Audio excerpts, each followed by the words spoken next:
வணக்கம். முத்துவேல் கருணாநிதி ஸ்டாலின் எனும் நான் உங்கள் நல்லாதரவையும் साल 1984 में एम के स्टालिन ने 1000 लाइट से पहली बार विधानसभा चुनाव लड़े और हार गए। हालांकि इसके बाद इसी विधानसभा क्षेत्र से उन्होंने 1989, 96, 2001, 2006 का विधानसभा चुनाव जीता और अपने आलोचकों का मुंह बंद कर दिया। दोस्तों, आज हम आपको यूथ आइकन में इसी एक मजबूत नेता की कहानी आपके सामने लाने वाले हैं।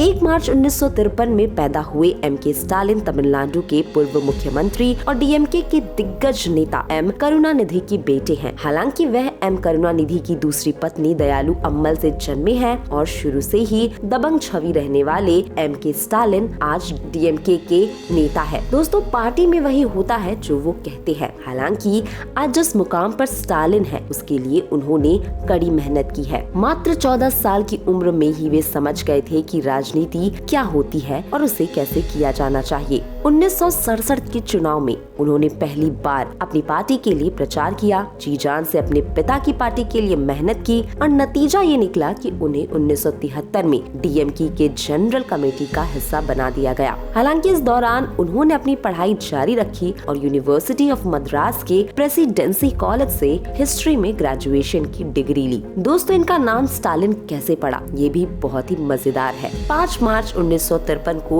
रूस के तानाशाह जोसेफ स्टालिन की मौत हुई थी और इसी के 4 दिन पहले यानी 1 मार्च को करुणानिधि के घर एक बच्चे का जन्म हुआ था जिसका अभी तक नाम नहीं रखा गया। जब करुणानिधि को पता चला कि स्टालिन जोसेफ की मौत हो गई है तो उन्होंने अपने बेटे को उनका नाम एम के स्टालिन दे दिया। स्टालिन का मतलब होता है लौह पुरुष। जोसेफ स्टालिन ने खुद को ये नाम दिया था और उसने पूरी दुनिया में अपने इस नाम को चरितार्थ भी किया। 1975 के दौर में एक युवा नेता को मीसा आंदोलन में गिरफ्तार कर लिया गया था। कहा जाता है कि उसके साथ जेल में खूब बर्बरता हुई, लेकिन जब वह जेल से बाहर निकला तो एक युवा नेता जिसकी पहचान सिर्फ उसके पिता के नाम से नहीं बल्कि अपने नाम से पूरे राज्य में जाने जाना लगा। इसके साथ ही लोग उनकी इज्जत करने लगे। वो युवाओं का हीरो बन चुका था। इसी युवा का नाम था एम के स्टालिन, जिसके बाद उसने कभी पीछे मुड़कर नहीं देखा। सरकारें आई गई लेकिन जनता के बीच ये नेता बना रहा। दोस्तों, 2018 में अपने पिता करुणानिधि के मौत के बाद डीएमके का अध्यक्ष वे बने और आज तक उस पद में कायम है।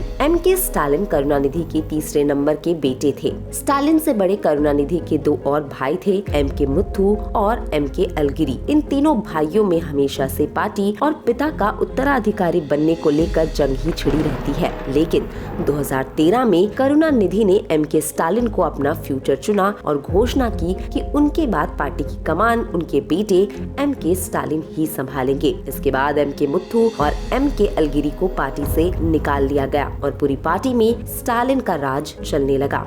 दोस्तों, साल 1984 में स्टालिन ने पहली बार विधानसभा चुनाव लड़ा था और इस चुनाव में वे हार गए थे। के बाद वे 2011, 2016 में कोल्हापुर विधानसभा से चुनावी मैदान में उतरे और दोनों बार जीत दर्ज की। इसके साथ ही स्टालिन 1996 से 2000 तक चेन्नई के मेयर भी रहे। तमिलनाडु के इतिहास में एम के स्टालिन एकमात्र ऐसे नेता है जिनके पास उप मुख्यमंत्री का पद रहा। साल 2009 में जब उन्हें उप मुख्यमंत्री बनाया गया तो उनके चाहने वालों में भी खुशी की लहर दौड़ गई, क्योंकि एम के स्टालिन हमेशा से जनता से जुड़े रहते हैं और स्टालिन की यही बात उन्हें जनता से जोड़ी रखती है। दोस्तों, यूथ आइकन की आज की स्टोरी में इतना ही।